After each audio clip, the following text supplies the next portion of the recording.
In today's Farm Report, lawn work is usually seen as something done in the spring.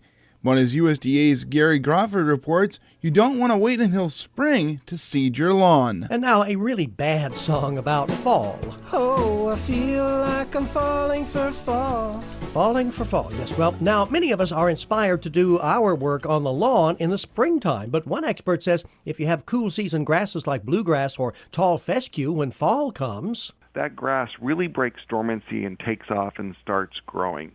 So a lot of times it's a great time to get in there and do some work. Dennis Patton is a Kansas State University Extension lawn and garden expert, and he says fall is the preferred time to do 3 things that most of us try to do in the spring. Fertilization be one. Here again, the lawns are hungry after the long, hot, dry summer.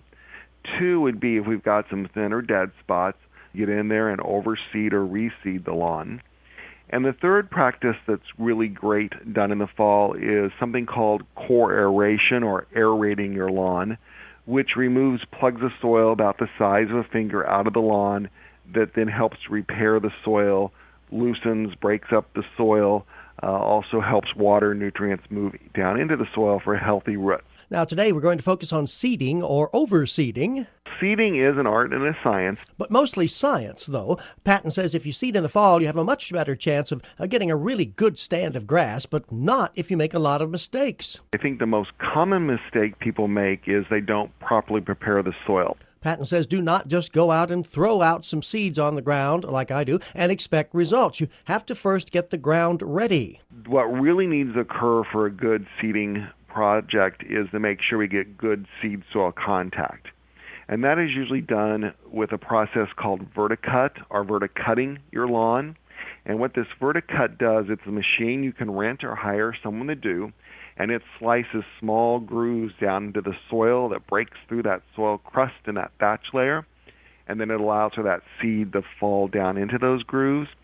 Then when we start watering, we get good seed-soil contact, which in turn then lead to better germination. Yes, and on that watering, you don't just do it a couple of times a week. Because our goal is to keep that upper inch or so of the soil moist at all times during the germination process, which is probably going to take a minimum of a week to 10 days to 2 weeks, depending on the type of seed and your soil condition. And finally, Dennis Patton recommends what's called starter fertilizer, which has a lot more phosphorus in it. Because there is scientific research to back up that a little free phosphorus right around that germinating seed will help increase root development and growth. So do a good seeding job now so your yard won't look seedy like mine does come spring, and your newly planted grass will be better able to handle the stress that will come with the hot summer weather. Gary Crawford for the U.S. Department of Agriculture, Washington.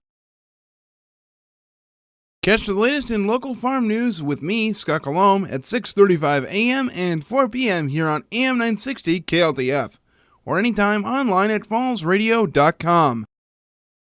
This week is National 4-H Week, and as part of National 4-H Week, I had a chance to speak with Becky Moe, the 4-H program coordinator for Morrison County. One of the activities that she talked about, among the many that are going on, was the recent win by the Morrison County Crow Wing County General Livestock Knowledge Bowl team down in Nebraska.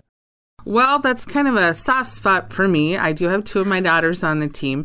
There's 3 girls from Crow Wing County and 1 young lady from Morrison County, Samantha Phillips. She's our Morrison County person. Also, Hannah Stadinsky, Athena Moe, and Alicia Moe. And they won our 4-H General Livestock Regional Competition way back last March. And then they went on to win the state competition in April. And then they went out to the Exarban Stock Show, which is in Omaha, Nebraska, just a couple of weeks ago, so it's kind of a fresh win for them, and they came in second. They did lose to North Carolina, but they gave them a heck of a run, so it was really exciting to watch. It's a double elimination contest, just like it is here in Minnesota, so you have to lose twice to be eliminated. Mo also talked about what some of the questions the teams were asked during competition. With the General Livestock Contest, they look at beef, sheep, swine, and meat goats. And they can be asked questions from anything from breeds to meat parts to nutrition to general care of the animal and current events as well. So they're very well-rounded. And we've been speaking with Becky Moe, the 4-H program coordinator for Morrison County, all part of National 4-H Week.